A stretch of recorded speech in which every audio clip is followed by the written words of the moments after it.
Ladies and gentlemen, welcome back to Price Check Podcast here on the In the Zone Network.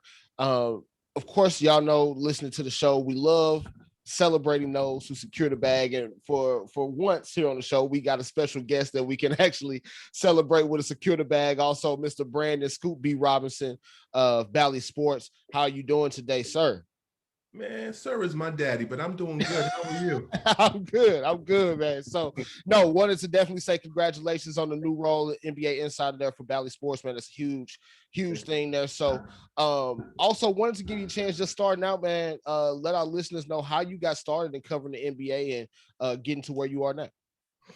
Well, I always tell people I'm not new. Y'all just realize me in the sense of I started at 12. I had a radio show with the Nets as a kid, 12 years old, back when they were in New Jersey. And, so you're talking, Sam Cassell, Stephon Marbury, Kendall Gill, Jason Williams era. And essentially I auditioned hundreds of kids, auditioned at Chelsea Pier, Manhattan. And what eventually happened was second callback, Danger Fields Comedy Club was the second callback. And then what happened, I don't want to say what had happened because you'll say I'm lying, but essentially what took place was that I was chosen amongst eight kids to do commercials with the Crash Dummies. I don't know if y'all remember the Crash Dummies back in the day. Yep. All right, yeah, so it was slightly before my time, but I got the tail end of those. I'm telling my age, but essentially what happened was the Nets were rebranding at the time. New logo. John Calipari was the vice president of basketball operations. Keith Van Horn was their first round draft pick. And they wanted to do a radio show with a ton of sponsors. They called this particular radio station that I was now working for called Osworld Radio. And they were like, do you have anybody locally that, likes basketball? So they knew it was me. I sat in interviews and they liked me, and here I am. But I around that time doing radio with the Nets, I'd be in the locker room on both sides of the locker room, the home and away, and I'd be in media scrums with Chris Broussard, Adrian Wojnarowski, Stephen A. Smith. And we're talking 1997. So, Stephen A. was at the Philadelphia Inquirer. Woj was at the Bergen Record in New Jersey. Chris Broussard was at the New York Times. So I feel like I've grown with their career. If I feel old, they feel old. Right. And here we are now. Look at it, man. Look at it. So that is the voice of Brandon Scoop B. Robinson. So really just going to get right into the action today. Of course, this is the best time of year in the NBA, playoff time. Of course, you being from New Jersey, probably pretty excited to see where the Nets are, I guess, aside from where they actually reside, being in Brooklyn versus being in New Jersey still. But I guess just kind of give me what storylines, what series are you looking forward to most right now here in the playoffs?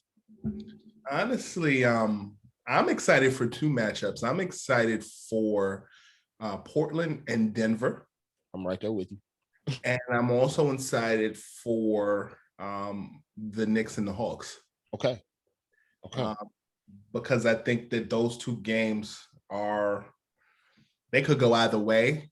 And even though each series, the seeding is higher, the other team is just as capable. When you look at the Knicks and the Hawks series, those two teams have the exact same record. Yep.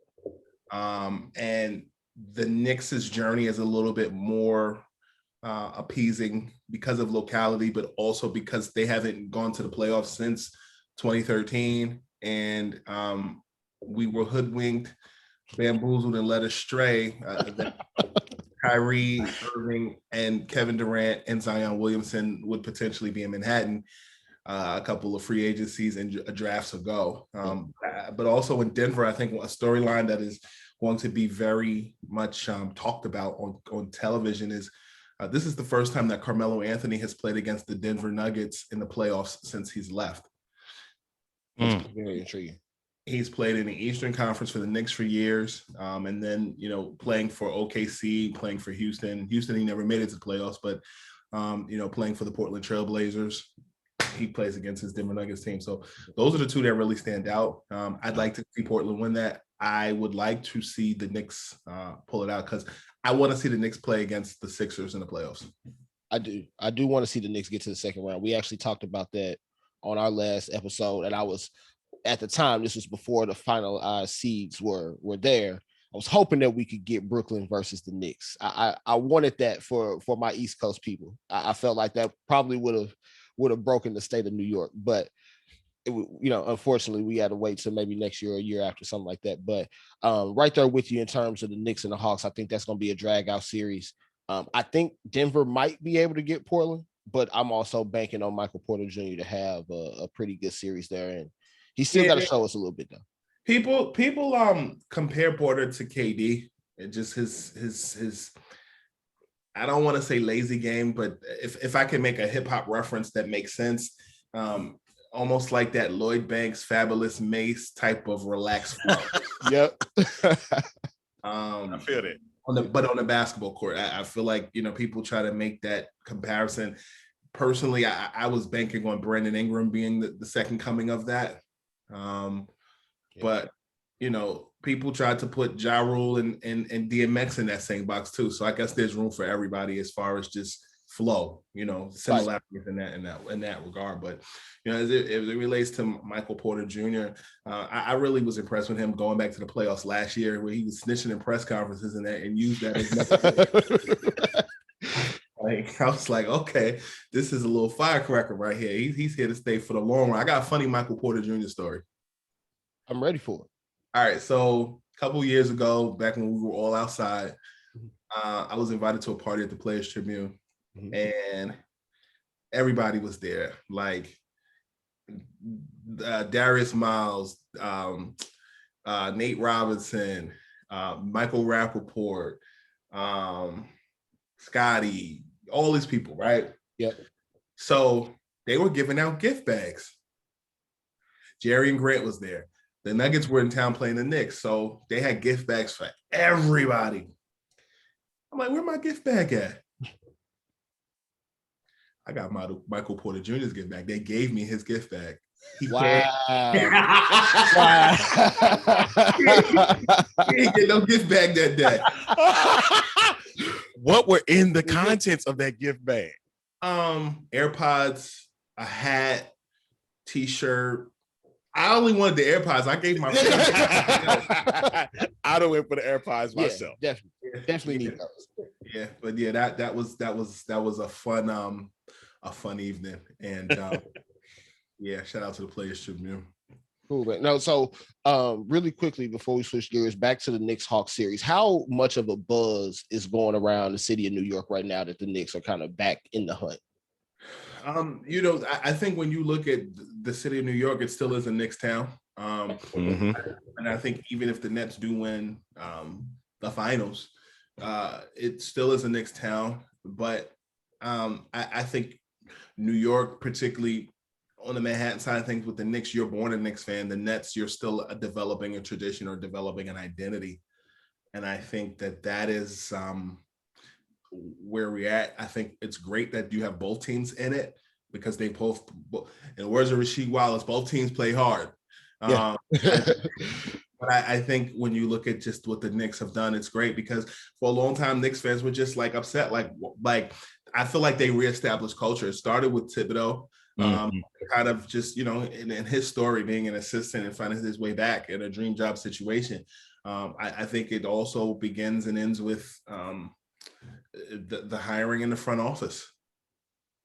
And I think that, that culture and having that backbone, I think even last offseason, when there was, discussions of bringing Chris Paul to New York, particularly because of that expiring deal, I think it's great that the Suns, did have found a level of relevancy in the postseason as well. But, that was a conversation as it related to him coming to New York.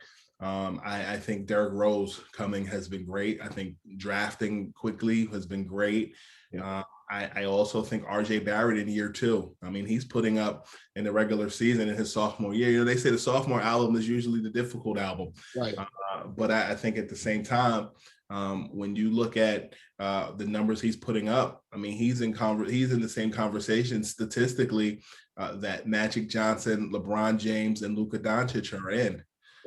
We know who Magic and LeBron are. We're still, enjoying the rise of Luka. Give him his props because he's doing his thing. But RJ Barrett is doing his thing too, and I think the combination of RJ and Julius Randle together, as well as Nerlens Noel, is going to be great. And I'll tell you, one of the keys to this series that isn't discussed enough, I think Alec Burks is going to do his thing in the playoffs for the Knicks. But when you look at the Hawks, I'll add this. I know you asked me specifically about the Knicks, but when you look at the Hawks defensively, they're impressive to me. Yes, I don't mean to cut you off, but Clint Capella has been a revelation for them all season long.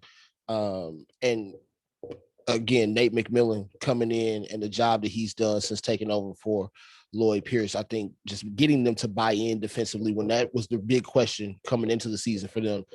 Is this just a fantasy basketball team or can they actually get stops?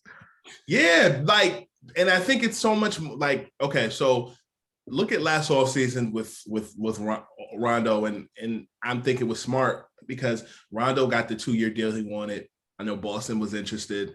I know the Clippers were interested as well. The Hawks gave him 2-year deal. Rondo was looking to kind of make a situation where he'd be a coach after playing. I was writing about that during the finals last year, just how he was making that transition, and Atlanta was what made sense. But ultimately, the Clippers made sense because they flipped Lou for Rondo. So Rondo still gets his 2-year deal. He'll transition to being coach, and Lou Williams can get lemon pepper wings whenever he wants. Yes, sir. That's the most important fact. Facts. And I'll add this. I'll say that when you look at the Atlanta Hawks' schematics, the roster at large, I like not just Clint Capella, who I think, just like the big man in Indiana should be getting more discussions as it relates to Defensive Player of the Year, Turner. Yeah, Miles Turner. I also think when you look at, Rudy Gobert, who at one point, I was writing something the other day, and know at one point Gobert was averaging like 2.7 blocks per game. Capella had 2.1. Capella also was a league leader in rebounds, if I'm not mistaken, was the leader in rebounds this year. Yeah. But there's so much other pieces that go to the puzzle in Atlanta. John Collins, who, there were a lot of teams who were inquiring. Personally, I think if Atlanta were to trade John Collins, I think that the Boston Celtics would be a great fit. Yes. In that system. But when you look at the Atlanta Hawks, it's not just Trae Young. Danilo Gallinari does his thing. There's a myriad of people within Nate McMillan's system. Then, he reluctantly assumed that interim head coaching role after Lloyd Pierce left, and he was let go right during All-Star weekend. But, McMillan proved to many people why Indiana made a mistake in letting him go. And you saw that because the Pacers didn't even make the playoffs.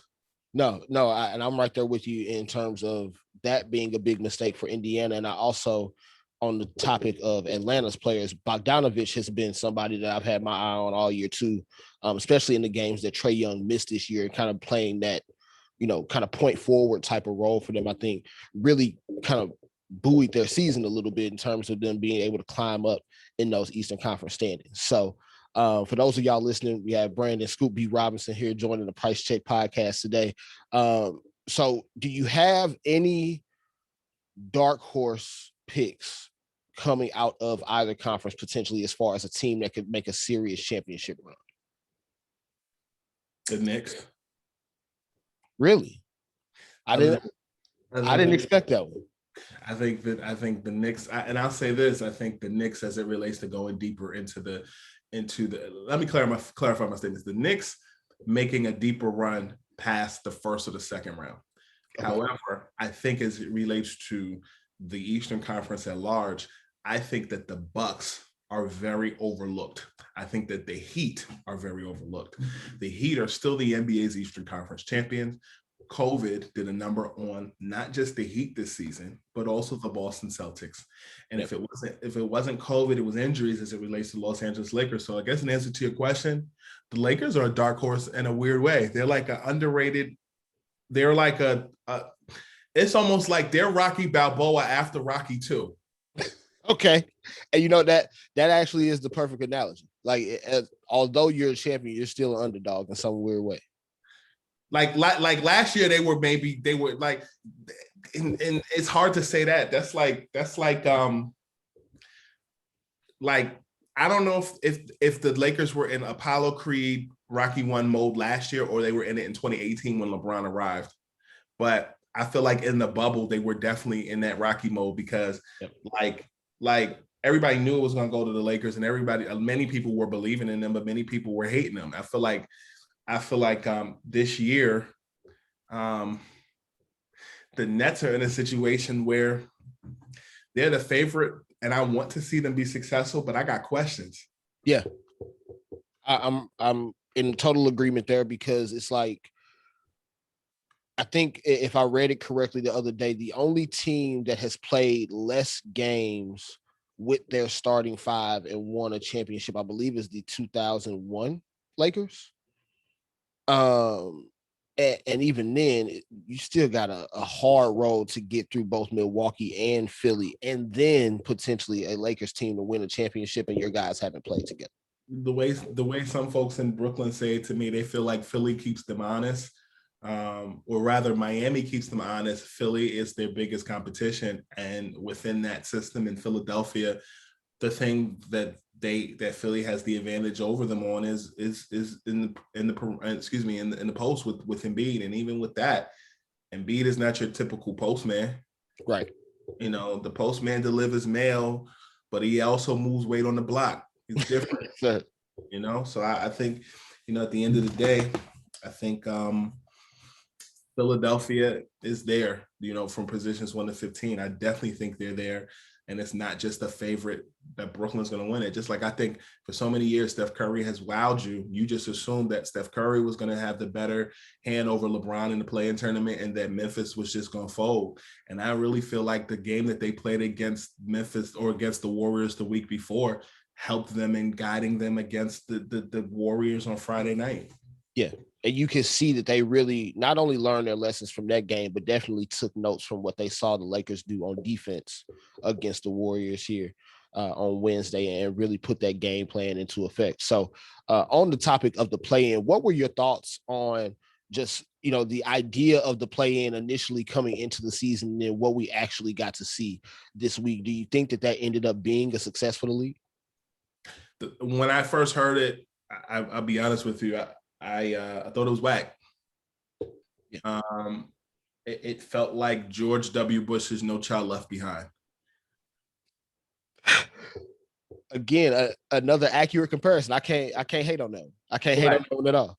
But I love basketball. I don't care if I'm, you know, riding down the street and I pass a playground and I'm seeing, you know, young men or women playing and it's interesting and I want to watch this because I love basketball. I don't care if it's, you know, high school game. I don't care if it's the college game. I don't care if it's, you know, you riding down by the ballpark next to the projects and you seeing a bunch of kids in the hot summer playing. Like it's an exciting game. So, you know, the fact that the basketball regular season was over and we had a week off, and if we were to have a week off instead of playing tournament, I think people would need their basketball Nicorette gum because they were going to withdraw. You know, so I think at the end of the day, it was a great filler. It was a great placeholder.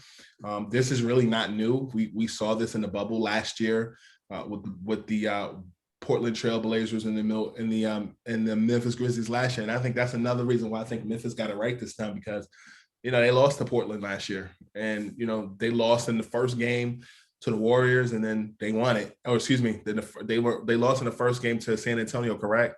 Oh, well, they lost on Sunday against the Warriors to have to play the two. Right. Yes. Thank beat you. San Antonio and then beat Golden State that second time around. See what happens when you don't have your afternoon coffee?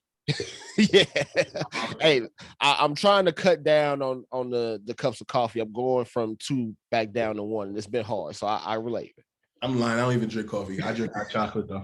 But I think but you gotta have with oat milk though.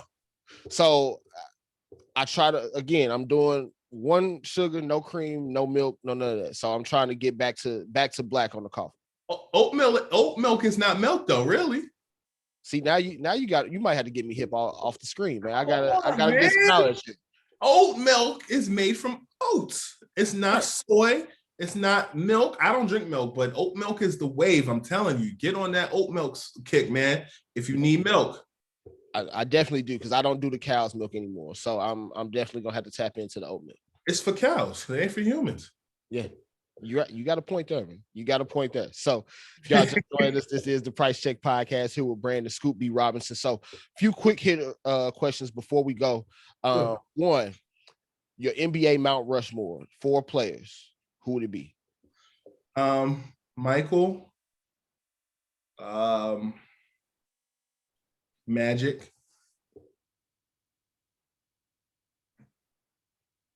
Kareem,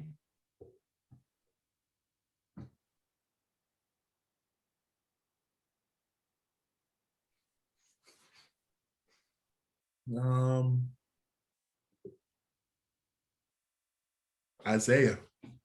Okay. That's a pretty top-notch list. I can't do no nitpicking with that. I want to put LeBron on though, but I can't. And the reason why I can is because I feel like when you put people on a Mount Rushmore, they're not playing anymore. Okay. And see, I've had this statement with the whole LeBron versus Mike argument, and one thing that I've always wanted to be cautious of is judging LeBron's career in totality before we have the total picture complete. And granted, he's had a hell of a career, but you do still have to. There's nothing in the moment now that's going to make a Jordan fan say, "Okay, yeah, this is the time where LeBron is taking up." So, I really do feel as though LeBron is this generation's Michael, but he, in the sense of Michael is our generation's my age group's GOAT, but I feel like Dr. J was my parents' Michael Jordan. Okay. And I feel as though using the term Michael Jordan just means the GOAT or your GOAT. So if Melissa Ford was the video girl or vixen that everybody liked, who's this generation's vixen, you know? Right. So I feel like at the end of the day, when it comes down to talking about GOATs and comparing folks, I feel like you have to be very careful, because I feel as though LeBron is more Magic anyway than he is Michael in style of play. And yeah. I also believe that Magic, I respect Magic's career, but I really respect Magic's business acumen when he had to retire. And I feel like when you look at body of work in the NBA or just body of work of a player, the same way you have to look at a whole body of work when you're inducting somebody into the Naismith Basketball Hall of Fame, I feel like you have to examine the full body of work. And people always use that Michael won 6 championships and didn't lose in the finals. But I also feel like, God bless the dead, Kobe lost in the finals. Yeah. A couple times. But we still acknowledge him as a GOAT. But I think what's going to happen as the years go on, Kobe's not here to defend himself. Yep. And so the optics are going to be the Michael LeBron comparison more, because in my mind, Kobe plays more like Michael than he does anybody else. I think Kobe is the closest thing to Michael. LeBron plays like Magic, and his business mind is like Magic while he still played. True. Very true. Can we switch up the GOAT, the greatest of all time, to GOAT, greatest of the era? You know what I mean? Like switching all of that out and doing eras instead. Because I mean, that comparison is never going to end. You answered your own question. Well, there it is. You answered your own question. I mean this respectfully. People's attention spans aren't going to allow that to be. That's a deeper philosophical conversation. And with my experiences, 140 plus characters on Twitter, I don't think people have that level of attention span. I'm not confident in that ability to switch that up. No, and I think the more you even see it now, like where a lot of times Bill Russell, Kareem Abdul-Jabbar, never brought up in the GOAT conversations because we can't see past, Michael Jordan's career from 84 to 98. So, the further and further you get away from some of these greats, and like you said, in Kobe's case, not having the ability to defend himself, you're going to start limiting how many people get a seat at the table in some of these arguments, which not necessarily fair to them, but that's kind of the society that we in. So yeah, we're on the same page. Yep, definitely. So NBA Finals, if you had to predict the winner right now, who would it be?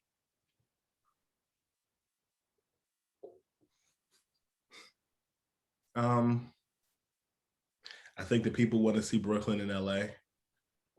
Yeah. And I think this is the year Brooklyn could do it. I think they can at least make it to the finals. I don't bet against the Lakers, and I feel as though that they want to see the Lakers in the finals because LeBron didn't get suspended. Facts. Facts. My man violated the health and safety protocols and just, we'll take that one on the chin. LeBron, you're okay. Yeah. But I no hate. When you're the best, you get. Listen, man, the popular kid is gonna get away with. He gonna get away with in the principal's office. Yep. But I think at the end of the day, in answer to your question directly, I'd like to see a Lakers repeat, particularly because at face value, this Lakers team is an older team. Yep. And they had the shortest turnaround window to come back and defend their crown.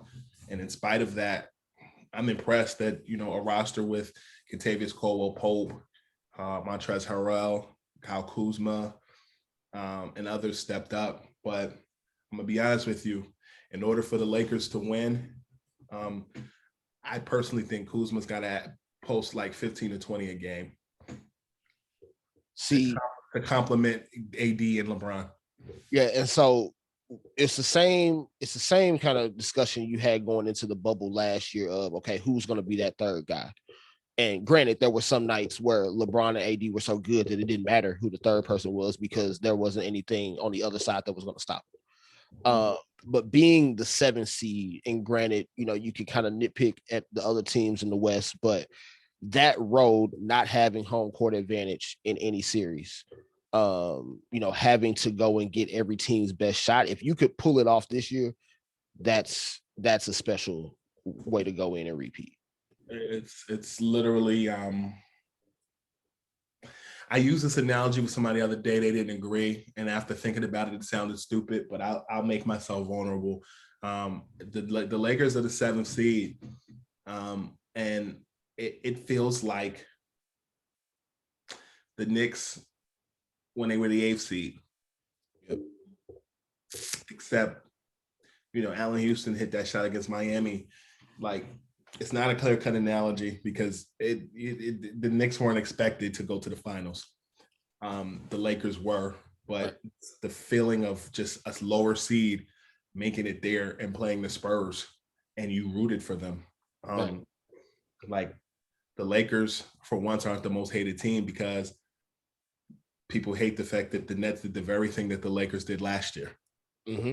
And that's why I said people's attention spans are so short. I feel like the Lakers, even if they don't, if the Lakers don't win this year, I don't think people will be mad because LeBron got one coming to LA in 2018. He got a championship in LA. He puts out Space Jam. And he comes back next year ready. Yep. And I also feel like this. I think that the Clippers are in a great position because the Clippers, Rondo is going to do what he does. And that's to go back to that Rondo point. Rondo's making Paul George and Kawhi's job a lot easier. And I also think that DeMarcus Cousins is in a great situation because he's a role player and he doesn't have to be the star center. Right. But I also feel as though Ty Lue getting a championship or a championship opportunity solidifies that Cleveland wasn't a fluke. Right. I also think that when you look at teams like the Lakers, the Nets, and the Clippers, they have all one thing in common. Year one was BS. Yep. When you look at the Lakers, LeBron got hurt in year one, and him getting hurt allowed them to not even make the playoffs, and they had a draft pick that allowed them that they was allowed to trade to get Anthony Davis. When you look at the Nets in year one, KD didn't play. Kyrie had thoracic bursitis in his shoulder. In year 2, they got a chance to win a championship. When you look at the Clippers last year in the playoffs, people doubted Paul George, and I think that was great for his psyche because now he came in kind of under the radar, if that's even a phrase, but and is doing his thing. And then you add Rondo. So I think you got to pay attention to year 2s with these particular 3 teams that have been built to win championships. No, very, very valid point right there, man. So very, very last question before we let you go. And I think we kind of know the answer here. Being from New Jersey, usually, East Coast, that tri-state area, you got to choose Knicks or Nets. For you, are you a Nets man? Well, I have to add this. Yes, I was born in New Jersey, but I split time between Jersey and Harlem. So for me, I had the best of both worlds. My mom's from Harlem, my dad is from Jersey. I split time between both. What I'll say to that is this: the Nets started out on Long Island. They moved to New Jersey. Yeah. The Knicks have always been in Manhattan. It is a Knicks town. Yeah. And I think even if the Nets were to win a championship, it's still a Knicks town. But I think that the Nets have the opportunity to birth Nets fans. It just takes time because they're in the borough of Brooklyn. Right.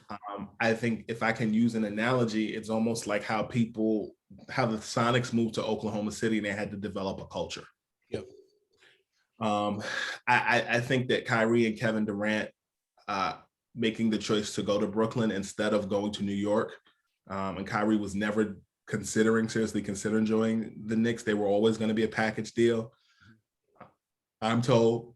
But I'll say that if they win at least one, it's great for the Nets franchise, but it's still a Knicks town.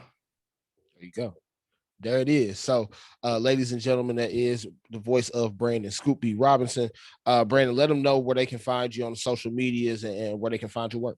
Well, first and foremost, make sure that you subscribe to the Scoop B Radio podcast, which is available on all streaming platforms. We've had anybody from Shaq, Charles Barkley, DJ Khaled, the voice of Siri, Mark Cuban, a myriad of other people, all streaming platforms, or visit scoopbradio.com. Check out my written work as well as on camera stuff at Bally Sports Network that I am now an employee there. But also follow me on Twitter at Scoop B, Instagram and Snapchat at Scoop_B. And y'all be safe out there. COVID ain't over. Facts. Please say it louder for the people in the back. I said what I said. Yeah, so no, this has been fun, man. We definitely appreciate you taking time out to do this, man. So of course, if we can get you back in the future, definitely looking forward to it. I'm around. Holla at me. There it is. Ladies and gentlemen, we'll take a quick break and we'll be back in just a second.